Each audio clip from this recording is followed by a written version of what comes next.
So George Knapp and Jeremy Corbell have just dropped an absolute bombshell once again with their weaponized podcast. This is absolutely insane, as it actually features Dr. James Lakatski, right? So this is part 2 of a 2-part documentary. The first part came out back on November 5th, I believe it was, of 2025. Of course, this was part 2. Now, in case you don't know who Dr. Lakatski is, right?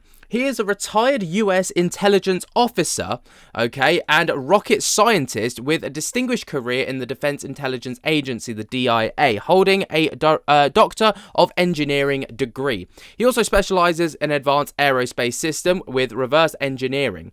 His most notable role was the architect and manager of the Advanced Aerospace Weapon System applications in ORSAP, and the secretive Pentagon-funded initiative from 2008 to 2010. And he represented the largest acknowledged US government UFO/UAP investigation in history. Now, ORSAP is a really, well-covered topic, so I'm not going to go over it too much. But what I am going to go over is his part to play within this documentary, because obviously this is quite a big deal. So, the episode part 1 with Dr. Lakatski actually released on November 5th of 2025 as episode number 96 of Weaponized, right? And the second part dropped yesterday, November 12th, 2025, escalating the revelations much, much further. So, the key revelations are the government are playing the public, right? So Lakatski accuses counterintelligence operations of targeting UFO whistleblowers,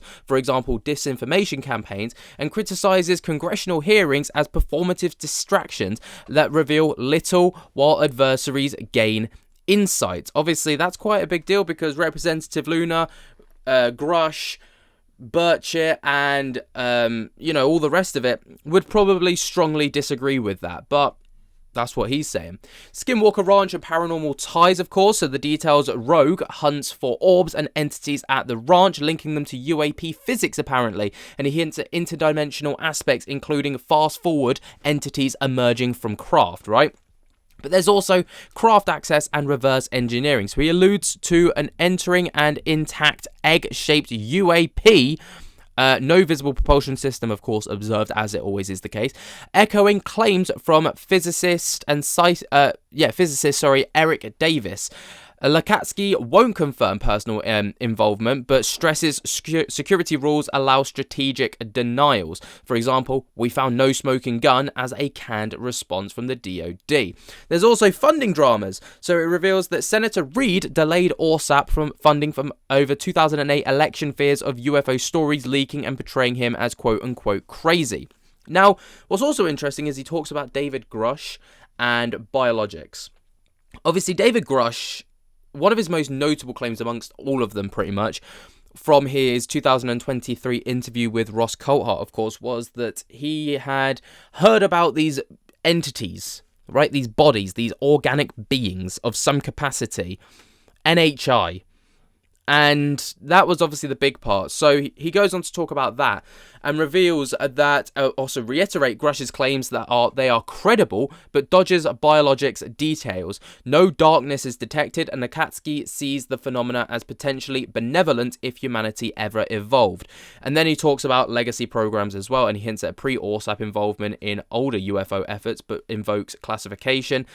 It's a pretty big podcast episode, to say the very least. So, obviously, there's clips that are going mega viral right now, and I've kind of whittled down some of my favourite ones. So, obviously, this is where Jeremy Corbell and George Knapp are actually informed by multiple sources of one of the largest UFO incursions that actually happened over a month ago, right, in Texas.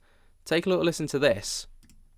I don't know when this is going to air, but George and I have been informed by multiple independent sources that the largest incursion in American history of UAP at the day we're recording happened about a month ago in Texas over a military installation. And I know you're out of it now, but have you heard of that new recent incursion that is not public yet? I haven't heard it. Though back after I retired and was still aware of what the various programs were doing,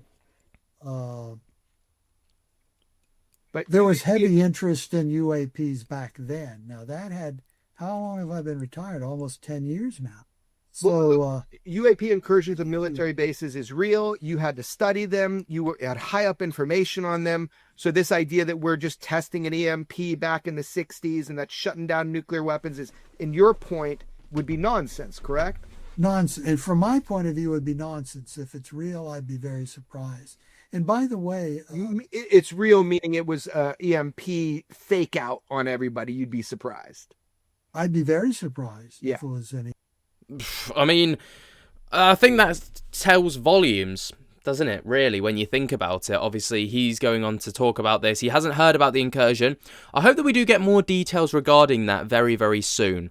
But he also tells Lakatski tells Jeremy Corbell that he cannot discuss whether he was ever actually involved to any read-in to a legacy UFO program before ORSAP. Now, the silence is deafening to a lot of people. So a lot of people are seeing this and being like, wow.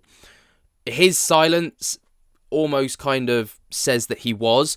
Obviously, he can't say because probably, safety reasons. But let's have a listen to what he's got to say. Through some investigative journalism over the years, I came to understand that you were read into and involved in a legacy UAP program before OSAP. Do you deny that? I can't speak to that. The only other clearance I had was a Q clearance at DO. I'm not concerned with your clearances. I'm concerned specifically with the question of if you were involved with and read in to a legacy UFO program before OSAP. And I asked you if you would deny that. Is your response still, I can't speak about that? I can't speak about it. Interesting answer there, obviously, because Jeremy Corbell is very down the line with that question. It's not, are you able to talk about this? It's yes or no. And he reiterates that point when Lakatski kind of goes off on a bit of a tangent. And he's like, no, let's draw it back to the original question. That's really good. I liked the way that he did that, to be fair. And he's like, no. Let's bring it back to the original question. Yes or no? And he's like, I can't say. So neither confirmed nor denied 9 times out of 10 means that he knows something. He just can't give details. Moving on from this, though, of course, he kind of alluded, right, Lakatski, to some kind of anti-gravity, but it hasn't been achieved to its fullest extent, right? That's kind of the words that he uses. And let's just talk about that, because if this is true, this is obviously a huge admission. Yes. That you've got to look much further than nuts and bolts. Now, can you study nuts and bolts and use it for a levitating craft would be tremendous. Doesn't have to be a fast craft, but a levitating airliner. Think about the where it could go everywhere in the world. It wouldn't need an airport. But don't you think we've already achieved that? Like, we hear about all these people on military bases seeing triangles, and you're doing this study, OSAP, to try to figure out the physics of how to do that. Do you think it's already been achieved by the U.S. government, or it hasn't, and that's why OSAP had a lot of value? It hasn't been achieved to its full extent. And by the way, that's where... You could see by Jeremy's face, right, when he said that, Jeremy was like, gotcha, right? He was like, you've told me everything that I need to know. And that was very clever wording from Lakatski, right? Because he didn't kind of outright say, yeah, that's a thing that the US government has developed. He's like, it's not developed to its fullest extent. Which, again, neither confirms nor denies all of the things that he stated. Now, of course, if you want to check out the full episode, you need to go over to the Weaponized podcast over on Jeremy Corbell's YouTube channel. It is The Government UFO Boss, Monsters, Men in Black, UFO Crashes, Dr. James Lakatski, Part 2. And then you can get eyes on the full episode for yourselves. But what do you guys think? Let me know your thoughts and opinions down in the comments below. While you're down there, jump scare the hell out of that like button and subscribe. And until next time, I'll speak to you later. Peace.